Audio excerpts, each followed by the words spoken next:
What happened to Argonaut Games? Argonaut Games was one of the best game developers in the 80s and 90s. Even during the 2000s, they did an amazing job and created some really cool games. Founded in 1982, the company is widely regarded as one of the top developers for the Super NES.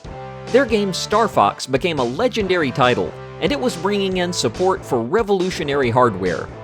They had offices in the UK as well as Woodside offices in the US. That was great because it allowed people to create cool games for different audiences.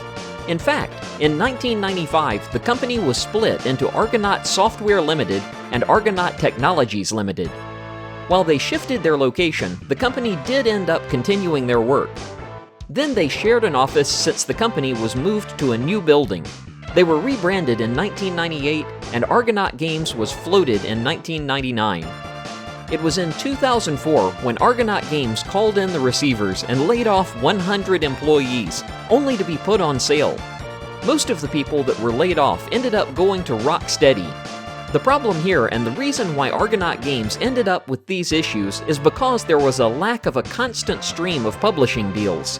That brought in a variety of cash flow issues, and that's why they had a profit warning in 2004.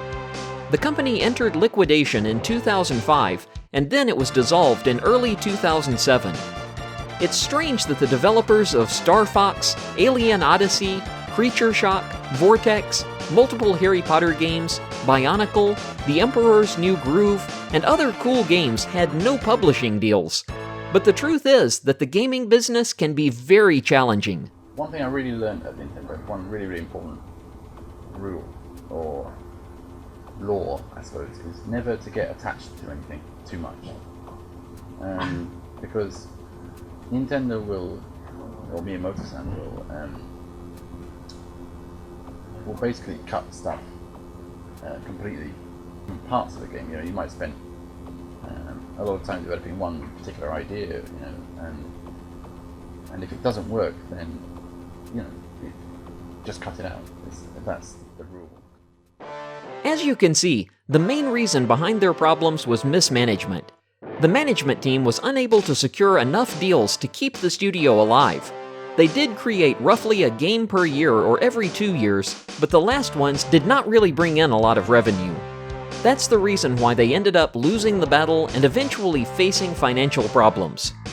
Yes, this is very unfortunate, because we would love to see the company back and creating some very good and fun games. It's sad to see that great developers end up losing their company, but obviously most of the staff went to other studios, as we mentioned above.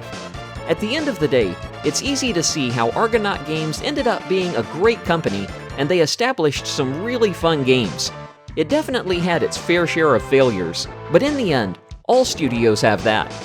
This can easily happen to any studio today, so it's certainly something very different and super exciting.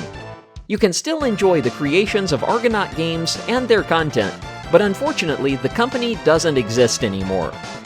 All we can do at this point is to express our appreciation to their previous work and support existing game companies.